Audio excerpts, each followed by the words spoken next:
parity. Parity is one of the most important ingredients, in my opinion, to the NBA's success. When the NBA experiences parity, it gives the fans a reason to tune in each and every night. Because each and every night, you're going to see some of the top players compete against one another. And that's what the fans come to see, right?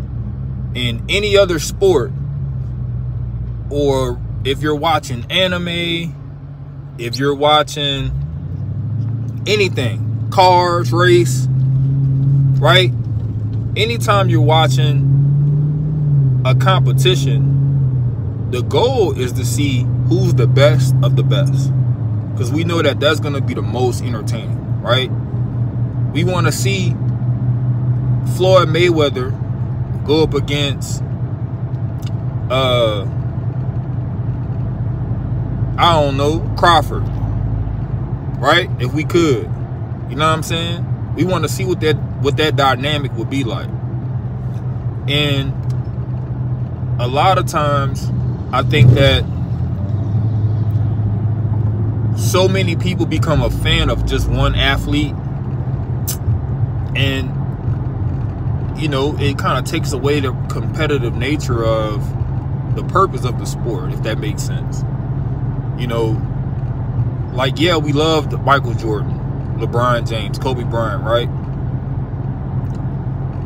You know, and I think that when you have a Michael Jordan retire, the ratings of the NBA decline, because not only was he so entertaining and fun to watch, but he was the top dog. You know, you no longer have the top dog competing against the field for a championship, right? Everybody wants to see the top dog get knocked off, and of course his fans wants to see him excel and win championships.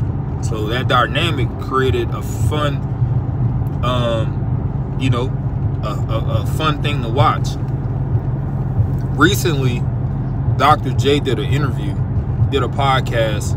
Can't remember the name of the podcast. I'll put the link in the description just to give credit to the creator, you know. But he recently did an interview, and he talked about super teams and players teaming up. And while I'm on that subject, I think it's important to talk about something that I've noticed amongst other fans in the space. And that's whenever you bring up super teams, people tend to bring up that 08 Boston team, right? With KG, Ray Allen, and Paul Pierce. And me personally, I don't consider that a super team, because they all had been in the league around 10 years and had gotten to a point, and just to kind of veer off a little bit, to me, KG was the only superstar on that team. Paul Pierce and Ray Allen were stars in the league. They were all stars, but KG was the only one on that team that was a superstar, right? Meaning he had 14 All-NBAs. You know what I'm saying? Like, every year in Minnesota, he was All-NBA. Every year in Minnesota. When he got to Boston, All-NBA. You know what I'm saying? And Paul Pierce, I want to say, and I haven't looked at Ray Allen's, but I want to say Ray Allen maybe had 1 or 2 All-NBAs. Now, they had, you know, at least 10 All-Star appearances. I'll say that. But All-NBAs, I want to say, and you can fact check me, I want to say Ray Allen may have only had 2 All-NBAs in his whole career, right? Paul Pierce, I want to say he only had 4 All-NBAs. Now, this is for the whole entire career of these players. KG was the real superstar on that team. So when people say that the Boston Celtics were a super team, I gotta disagree, because to me, Kevin Garnett was the only superstar. Now, Ray Allen and Paul Pierce were stars in the league, right? They were stars. I'm not trying to diminish what they brought to the table. They were better than Paul Gasol. I'll say that. If we gotta do a comparison, You know, they were better than, you know, Chris Middleton and Pau Gasols and, you know, people like that. But when you look at what Miami was able to do, which is why they had such a big to-do about the whole thing, you know, the press conference and everything, it was important to do it that way because they knew that they were doing something that had never been done in history, right? Bringing the superstars from those teams together, destroying the competition in the East, allowing LeBron, Dwayne Wade, well, LeBron, to have this clear-cut path to the finals for the next 8 seasons, right? Which is smart. I mean, it's smart on his part. I'm not, you know, whatever. But a lot of the legends, you know, they don't respect when players take that type of path to success. Recently, Dr. J did an interview.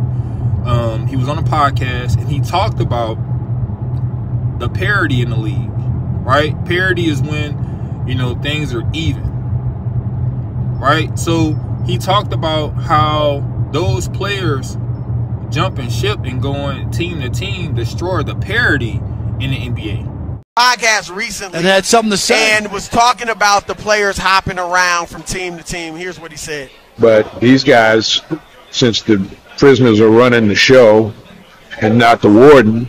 Wait, what, they just decide, what does that mean? It just where a star player on the team is like, screw this city and all that support that they've given me, and I'm going south. I'm going to Florida, or I'm going to LA, or I'm going to Texas, or I'm going somewhere else. So, you know, these decisions, and they're business decisions. Right. I understand. Right.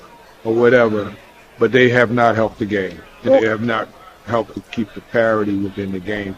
You build these super teams. So the hot topic right now is, so when fans tune in to watch, they're not getting what they used to get, like in the 2000s, right? I think the 2000s, that era, is the best version of basketball, you know, that you could watch, because you had a combination of great individual players and great teams, right? Combination of superstar athletes and players in the NBA and great teams as well. You had the total package. You had Tim Duncan with Manu Ginobili and Tony Parker in the Spurs. You had the Phoenix Suns with Steve Nash, Amar Stoudemire, Sean Marion, Raja Bell, Barbosa, and all of them. You had the Houston Rockets with Coutinho Mobley, Steve Francis, and y'all, and well, I guess you can throw y'all in there at some point with Tracy McGrady, you know, or you got the Orlando Tracy McGrady, him going head to head with Kobe, was always fun to watch. You got the Philadelphia 76ers AI, you know what I'm saying? You got Vince Carter in Toronto. Who I'm missing? I'm missing some people. You got KG in Minnesota, right? So you got parity in the league. You have something to look forward to watching every time you turn on the TV, right? Sacramento Kings with Mike Bibby and Vlade Divac. You know what I'm saying? Chris Webber. Who am I missing? You know what I'm saying? You had something to look forward to watching. You had great one-on-one matchups. You know, great team matchups. The league was different. You know, the NBA was different. It was fun to watch. You know, and I think that when you bring in the super team era, that changed all of that, right? Because now you got players wanting to team up and go play on a certain team. And, you know, Dr. J's comments tell us how the legends of the game feel about player empowerment. So anyway, man, if you made it this far in the video, man, please subscribe. Definitely hit that like button and leave me a comment. Let me know what you guys think about what I had to say. Till next time, man, this your boy Joe Squad. I'm out.